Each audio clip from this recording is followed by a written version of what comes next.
بڑھے. خانہ کعبہ کے فضائل پڑھیں, مدینہ طیبہ کی عظمت کو سوچیں, نعتیں سنیں, وہ ذوق جو خاص کیفیت ہے اس کو پیدا کریں. نبی پاک صلی اللہ علیہ وسلم نے جو ہمیں فضیلتیں بیان کی نا مکہ مکرمہ کی اور مدینہ طیبہ کی, اس کی حکمت بھی یہ ہے کہ ہمارے دل میں شوق پیدا ہو کہ ہم نے اس جگہ جانا ہے, ہمارے دل میں تڑپ پیدا ہو, ذوق آئے ہمیں. دیکھیں نبی پاک علیہ السلام نے فرمایا جو نماز تم اپنے گھر کے اندر پڑھو گے ایک نماز کا اللہ تمہیں ثواب دے گا, جماعت کے ساتھ پڑھو گے تو 27 نمازوں کا ثواب. لیکن فرمایا وہی نماز اگر تم میری مسجد نبوی میں آ کے پڑھو گے تو اللہ 50,000 نمازوں کا ثواب عطا کرے گا, 50,000 نمازوں کا. اور مدینے والے حبیب فرمانے لگے وہی نماز اگر تم نے بیت اللہ میں آ کے پڑھی تو نماز ایک ہوگی, لیکن رب تمہیں 1,00,000 نماز کا ثواب عطا فرمائے. اب یہ فضیلت حضور نے بیان کی, فضیلت دیکھیں اللہ تعالیٰ کی رحمتیں ہر جگہ برستی, یہاں کب برسیں گی ہمیں کوئی پتہ نہیں, تقریر کے وقت, خطبے کے وقت, نماز کے وقت, دعا کب برسیں گی نہیں پتہ. لیکن خانہ کعبہ کا جو معاملہ ہے اور وہاں جو رحمت کا معاملہ ہے, ملا رومی فرماتے ہیں کہ خدا کی رحمت اگر تجھے اتنی مل جائے نا قطرے کے برابر بھی, تو سمجھ لے تیری دنیا بھی بن گئی اور تیری آخرت بھی بن گئی. اب میرے نبی پاک علیہ السلام کی حدیث سنیں, حضور فرماتے ہیں روزانہ بیت اللہ شریف پر اللہ کی 120 رحمتوں کا نزول ہوتا ہے. یا رسول اللہ کس وقت ہوتا ہے؟ فجر کے وقت, ظہر کے وقت, عصر کے وقت, طواف کے وقت, نماز کے وقت. کب؟ تو حضور نے طے کر کے بتایا. فرمایا 120 رحمتیں اللہ خانہ کعبہ پہ نازل فرماتے ہیں. یا رسول اللہ کب؟ فرمایا 60 رحمتیں تو ان پہ برستی ہیں جو بیت اللہ کا طواف کرتے ہیں, اور فرمایا 40 رحمتیں اس پر برستی ہیں جو حرم شریف میں نماز پڑھتا ہے. اور حضور فرماتے ہیں کچھ بھی نہ کرے بس بیٹھ کے کعبے کی زیارت ہی کرتا رہے, 20 رحمتیں تو اللہ اسے بھی عطا فرما دے.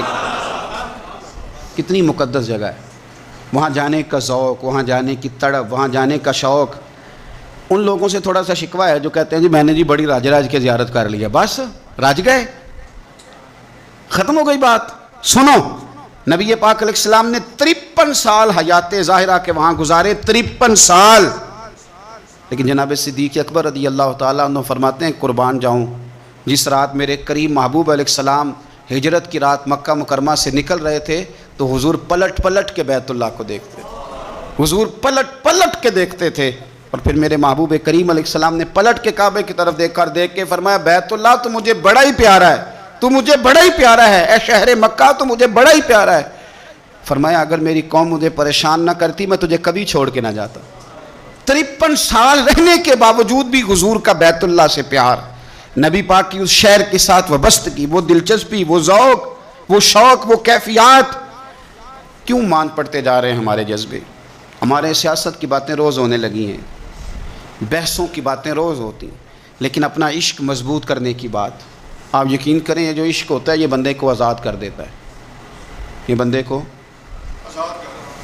عشق آزاد کر دیتا ہے. اعلیٰ حضرت فرماتے ہیں اے عشق تیرے صدقے جلنے سے چھٹے سستے, جو آگ بجھا دے گی وہ آگ لگائی ہے. اور علامہ اقبال کہنے لگے, اقبال سمجھاتے ہیں, وہ کہتے ہیں بجھی عشق کی آگ اندھیر ہے, اب مسلمان نہیں اب خاک کا ڈھیر ہے.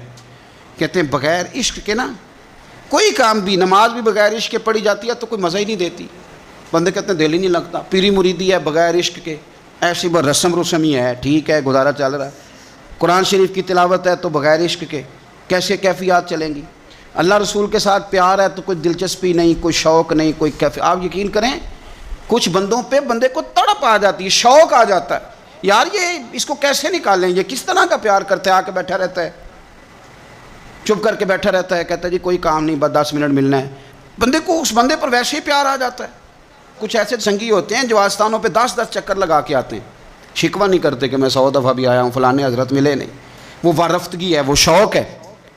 ہمارا جب تک اللہ رسول کے ساتھ رشتہ عشق کا تھا, پیار کا تھا, ذوق کا تھا, درد کا تھا, خلوص کا تھا, آپ یقین کریں طبیعتیں جمی ہوئی تھی. نبی پاک نے نا ہمیں تکلیف میں رہ کے پیار کرنے کا درس دیا.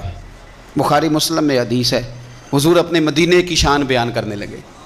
حضور فرمانے لگے, محبوب فرماتے ہیں یمن فتح ہوگا تو وہاں کھیت اچھے ہوں گے, کھلیان اچھے ہوں گے, کاروبار اچھے ہوں گے, تو کچھ لوگ مدینے والے وہاں جا کے رہنے لگ جائیں گے, آباد ہو جائیں گے. لیکن حضور فرماتے المدینہ تو خیر لہم لو کانوا یعلمون. بات کو سمجھنا. فرمایا کہ وہاں کھیت کھلیان اچھے ہیں، ان کا کاروبار وہاں زیادہ چلے گا، لیکن رسول کریم نے فرمایا مدینہ ہی ان کے لیے بہتر تھا، کاش وہ اس بات کو جان لیتے. فرمایا پھر عراق فتح ہوگا تو وہاں بھی کچھ لوگ چلے جائیں گے، کاروبار ان کا اچھا چل جائے گا، وہاں رہنے لگیں گے، لیکن فرمایا المدینہ تو خیر لہم لو کانوا یعلمون. فرمایا مدینہ ہی ان کے لیے بہتر تھا، کاش وہ سمجھ لیتے. اور میرے نبی پاک علیہ السلام نے فرمایا جو مدینے میں ڈٹے رہیں گے اور مدینے کی تکلیفوں پر صبر کریں گے، اذیتوں پر صبر کریں گے، فرمایا اگر وہ گناہگار ہوں گے مدینے میں رہنے والے تو میں قیامت میں ان کی سفارش کروں گا، اور اگر نیکوکار ہوں گے تو میں اللہ کی بارگاہ میں ان کی نیکیوں پر گواہ بن جاؤں گا، گویا میں ان کے ساتھ رہوں گا. مدینے کے ساتھ نبی پاک کی جو محبت ہے، حضور کا جو پیار ہے.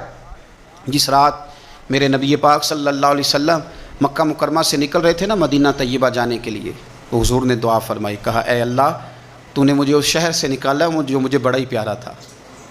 اے اللہ یہاں بڑی یادیں تھیں، بڑا پیار تھا، تو نے وہاں سے نکالا جو مجھے بڑا پیارا تھا. اے اللہ اب تو مجھے اس شہر میں داخل فرما جو تجھے بڑا پیارا ہے، وہاں داخل فرما جو تجھے بڑا پیارا ہے. مدینہ طیبہ کے لیے نبی پاک نے دعا فرمائی، کہا اے اللہ تیرے نبی ابراہیم علیہ السلام نے مکے کے لیے دعا کی تھی، میں مدینے کے لیے دعا کرتا ہوں، اللہ مدینے میں دگنی برکت عطا فرما. اللہ کے محبوب علیہ السلام کی خاص دلچسپیاں مدینہ طیبہ کے ساتھ. مدینے والوں نے نا حکمرانی نہیں کی، تو حضور نے پہلے کہہ دیا تھا خلیفہ قریش میں سے ہوگا، لیکن حکمرانی نہیں کی، غلامی کی. مدینے والوں نے نبی پاک کے دروازے کی گدائی کی. مدینے والے ہر میدان میں حضور کے سامنے کھڑے ہوئے دشمن کے مقابلے میں. مدینے والوں نے پیار کیا.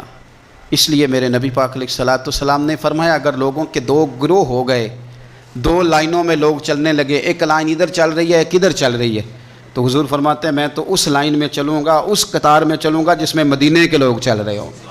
انصار مدینہ کے ساتھ حضور کا پیار، اس شہر کے ساتھ حضور کی دلچسپیاں، پیار. دیکھیں نا بندہ جب اپنے گھر واپس لوٹ کے آتا ہے تو شوق ہوتا ہے ذرا جلدی سے نا گھر پہنچ جاؤں، ذرا تھوڑا جلدی چلا جاؤں. کئی سفر سے آئے. صحابہ فرماتے ہیں کہ جب نبی پاک کسی جنگ سے، جہاد سے، سفر سے لوٹتے، مدینے کی عمارتیں نظر آتی تو گھوڑا تیز کر لیتے، اپنے اندر نا یہ ذوق پیدا کریں، یہ پیار پیدا کریں. آپ یقین کریں وہی ٹھنڈے ٹھنڈے مسلمان، وہ کوئی کیفیت نہیں، صبح سے شام تک. میں دوستوں سے کہا کرتا ہوں الحمدللہ کبھی ایک آیت پڑھ لینا قرآن پاک کی ترجمہ و تفسیر کے ساتھ تو سارا دن وہ گھومتی رہتی ہے دماغ میں، رات کو اس کا ذائقہ رہتا ہے روح میں. تو جب میں اور آپ سارا دن پڑھیں، سیاست کریں، سیاست سنائیں، کہانیاں کریں، غیبتیں، پھر دماغ میں الٹے سیدھے خیالات ہی آنے.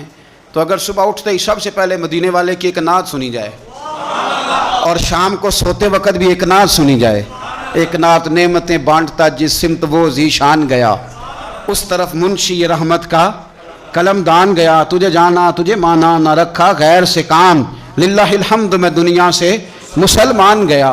تو اگر یہ ذوق بنا لیا جائے تو انشاءاللہ رات کو بھی آپ کو نا مدینہ ہی نظر آئے گا.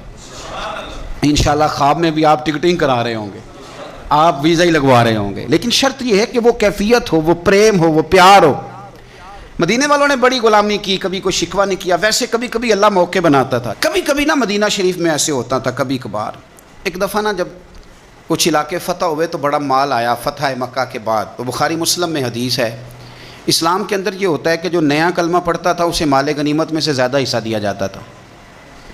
اس کو کہتے ہیں مؤلفۃ القلوب، تالیف قلب کے لیے. تو چونکہ یہ قانون تھا تو نبی پاک صلی اللہ علیہ وسلم نے نا مکے والوں کو ذرا مال تھوڑا زیادہ دیا.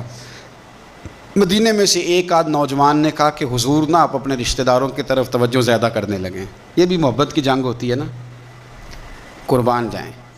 حضور سید عالم علیہ السلام تک بات پہنچی، اور اسی طرح پہنچی کہ ایک آدھ نوجوان نے بات کی ہے. نبی پاک علیہ السلام نے ترکی خیمہ لگوایا، فرمایا مکے والا کوئی نہ آئے بھی، صرف مدینے والے آئیں. سارے حضور کے سامنے بیٹھ گئے. ذرا منظر دیکھنا، حضرت ابو ایوب انصاری رضی اللہ تعالیٰ عنہ سے لے کر سارے انصار. حضور نے فرمایا بھی میں نے سنا ہے تم میں سے کچھ نے کہا ہے کہ حضور اپنے رشتہ داروں کو زیادہ دینے لگے. رو پڑے مدینے والے، یا رسول اللہ وہ تو ایک نوجوان نے غلطی سے. فرمایا نہیں تم کہہ سکتے ہو کہ یا رسول اللہ صلی اللہ علیہ وسلم مکے والوں نے تو آپ کو تکلیف دی تھی، ہم نے آپ کو ٹھہرایا تھا، تم کہہ سکتے ہو. تم کہہ سکتے ہو چونکہ تم نے ٹھہرایا تھا۔ مدینے والے رونے لگے، کہ یا رسول اللہ ہم کون ہوتے ہیں ٹھہرانے والے، وہ تو آپ آئے، اللہ نے مدینے کو شانیں عطا کر دی۔ میرے محبوب نے فرمایا تم کہو نا کہ یا رسول اللہ مکے والے تو بدر میں تلواریں لے کے آ گئے تھے، ہم تھے جنہوں نے سینے پیش کیے تھے۔ وہ رو رہے ہیں، نہیں حضور ایسا تو نہیں ہے، وہ تو آپ نے مہربانی کی تو بدر میں ہم میں سے کچھ شہید ہو گئے، کچھ غازی بن گئے کی برکت سے۔ حضور نے فرمایا تم کہو کہ احد کے میدان میں انہوں نے پتھر مارے تھے، ہم نے سینہ پیش کیا تھا۔ حضور بھی رونے لگے، مدینے والے بھی رونے لگے۔ نبی کریم نے فرمایا تم کہو کہ جانے ہم نے قربان کی، تم کہو کہ حضور قربانیاں ہم نے دی، کہہ سکتے ہو تم نے دی ہیں، ہمارا حق بنتا ہے کہو۔ اور جب رو رو کے بحال ہو گئے تو سرکار بھی روئے، کھل کے روئے، پھر آنسو پونچھے اور کریم رسول فرمانے لگے او بھولے مدینے والو، کیا تم یہ نہیں پسند کرتے کہ لوگ جب اپنے گھروں میں جائیں تو بھیڑ بکریاں لے کے جائیں، اور جب مدینے والے اپنے گھر جائیں تو اللہ کے رسول کو ساتھ لے کے جائیں؟ تم یہ نہیں پسند کرتے کہ تمہارے ساتھ میں جاؤں؟ یہ نہیں تمہارا شوق؟ دیکھو کسی کے حصے میں کچھ آیا، کسی کے حصے میں کچھ آیا، کسی کے حصے میں کچھ آیا۔ مدینے والے وہ لوگ ہیں جن کے حصے میں اللہ کا پیارا حبیب آیا۔ تمہیں رسول کریم ملے، تم کتنے خوش بخت ہو، کتنے خوش نصیب ہو، تمہیں نبی پاک کا ساتھ ملا۔ حضور ہے، یہ ہے ارض جنت، یہ طیبہ کی زمین ہے، جنت بھی یہیں اور مال کے جنت بھی یہیں ہے۔ مدینہ طیبہ کے ساتھ مسلمان کا خاص پریم رہا، خاص پیار رہا۔ آپ یقین کریں ہمارے پرانے لوگ جو ہوتے تھے وہ گلے ہوتے تھے کسی زمانے میں، پتہ نہیں اب نئے نوجوانوں نے دیکھے بھی ہیں کہ نہیں، اب گلے نہیں ہوتے، اب بینک اکاؤنٹ ہوتے ہیں۔ گلہ ہوتا تھا مٹی کا، تو بوڑھی اماں اس میں پیسے ڈالتی تھی، بوڑھی